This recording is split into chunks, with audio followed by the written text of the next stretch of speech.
Today I want to look at prayer among the patriarchs. When interpreting the Bible, there is a principle called the first mention principle.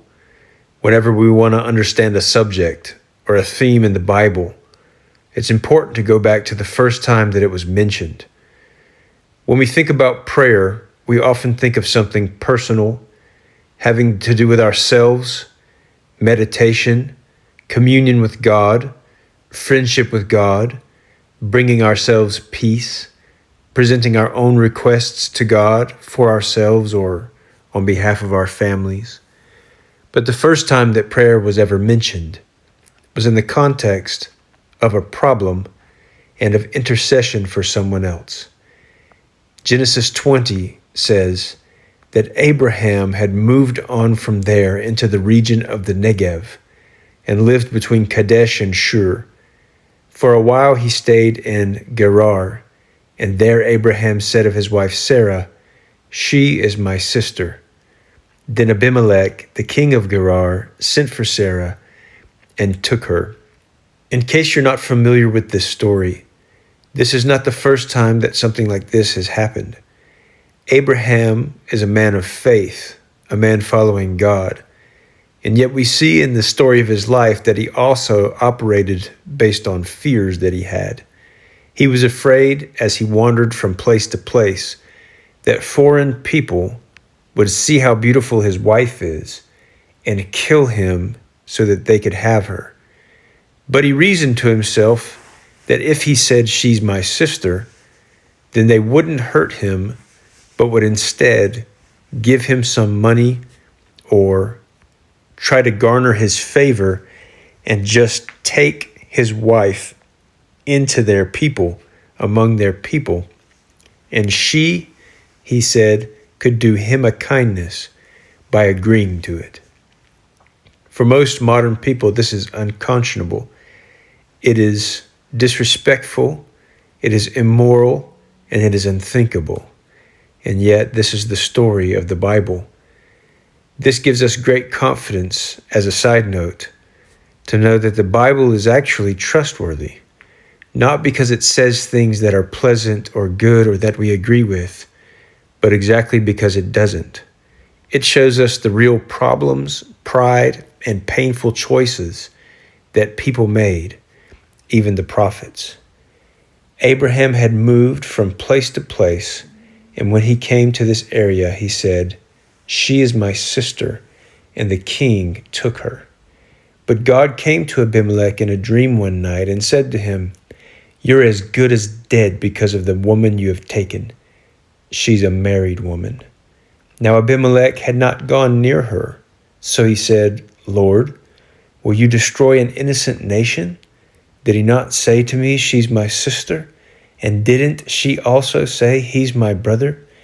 I've done this with a clear conscience and clean hands." Abimelech appeals to God, saying, "I haven't done anything wrong. I've only acted based on the information that I had." Then God said to him in the dream, "Yes, I know you did this with a clear conscience, and so I've kept you from sinning against me. That is why I did not let you touch her. Now return the man's wife, for he is a prophet, and he will pray for you, and you will live.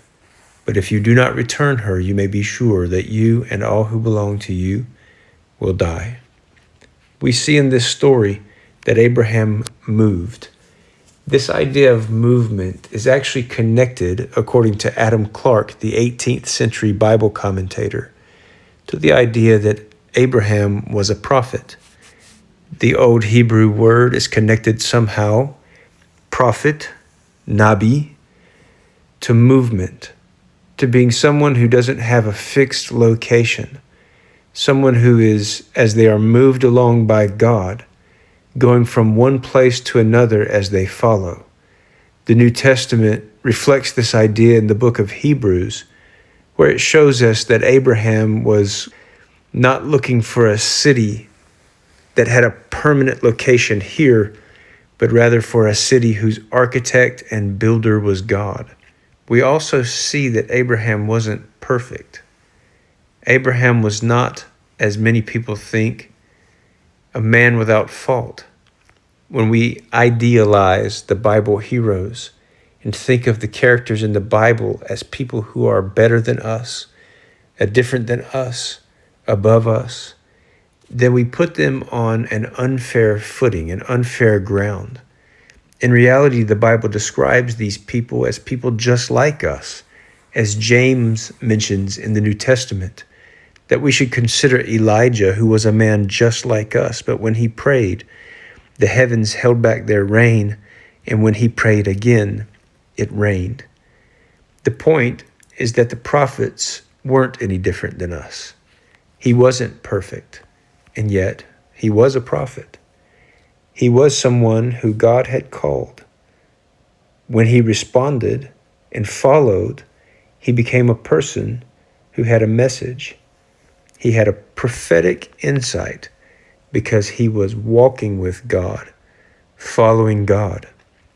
We see then that Abraham did pray to God, and God healed Abimelech, his wife and his female slaves, so that they could have children again. For the Lord had kept all the women in Abimelech's household from conceiving because of Abraham's wife, Sarah.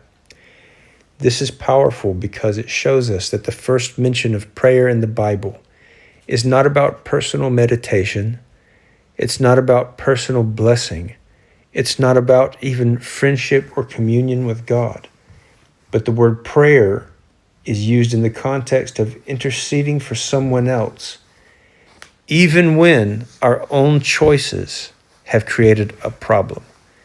And this brings us to the question, when our fears, sins, and weaknesses in life create problems in our interpersonal relationships, in our political relationships, in our business relationships, among sports teams, wherever you find yourself today, even when it's your own decisions that have made a difficulty, what is your first instinct? Do you pray for the people? Do you bring the problem to God?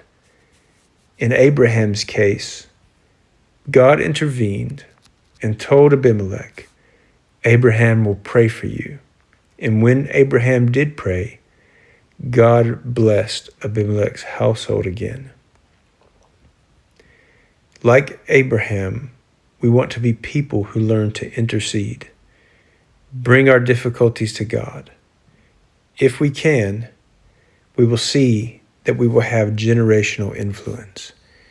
As you read the stories after, we see Abraham's servant in Genesis 24, interceding with God on behalf of Abraham and Isaac, trying to find a wife for Isaac, and his prayers are answered.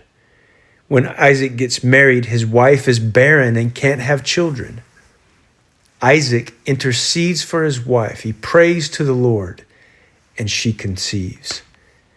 The people who came after him also learned to intercede and pray to God, to have solutions in their lives for the things that they needed. Will you look to God today and intercede? Rather than relying on your own strength to solve all of your problems, turn to God and pray.